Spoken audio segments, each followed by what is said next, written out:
Now, the third thing is to call the reimagine the self. And as I said earlier, traditional culture, identity is determined by society. Modern culture, you are determined by the individual.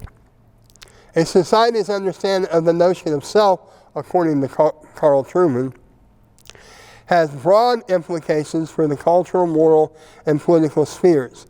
The modern notion of self, which can be called expressive individualism, to use Robert Bella's term, lies at the heart of the current cultural conflicts, including abortion, pornography, ethics of life, death, radical racial politics, freedom of speech, and freedom of religion.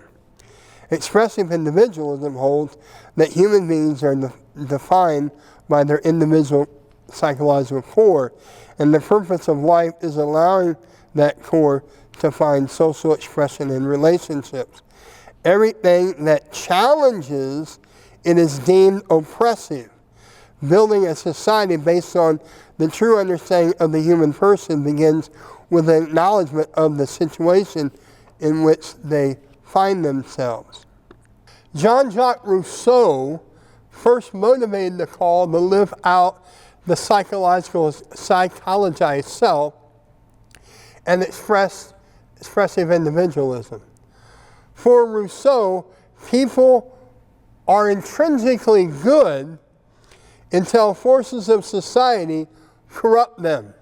According to Rousseau, an individual's real identity is found in their inner psychological autobiography. They look inside within the self. He writes this in his book, Confessions. It is the history of my soul that I promised, and to relate it faithfully. I require no other memorandum.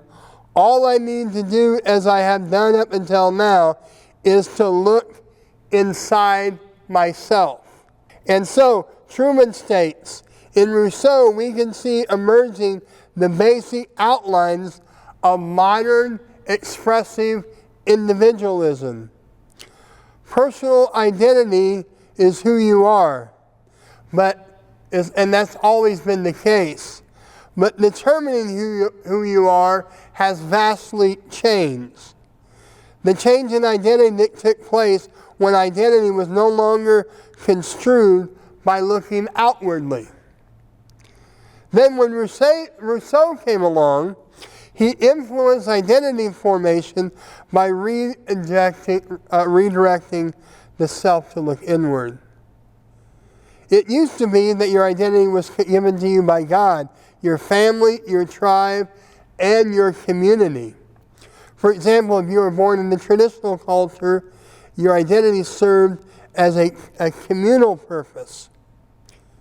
As I said earlier, Dad was a locksmith. He served this community by being a locksmith. A locksmith was who he was. Chances are it was who you were going to be too. The idea that someone can be whoever they want had not yet emerged.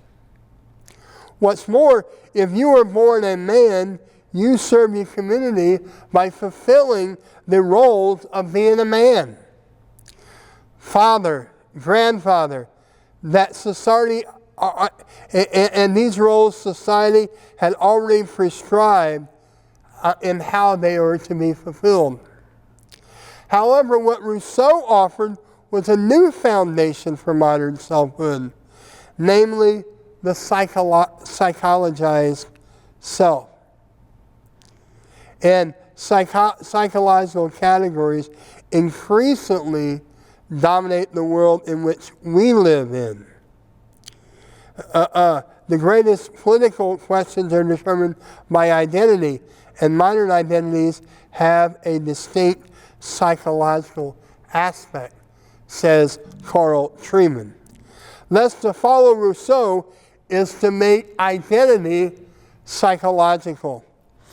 This is why things like hate speech and microaggressions arise from a culture in which psychological categories fundamentally shape what is understood to be oppressed. There is a continual preoccupation with these ideas. And if it offends their dignity and inflicts psychological harm by refusing to recognize them on their terms. Psychological categories dominate almost every LGBTQ plus discussion.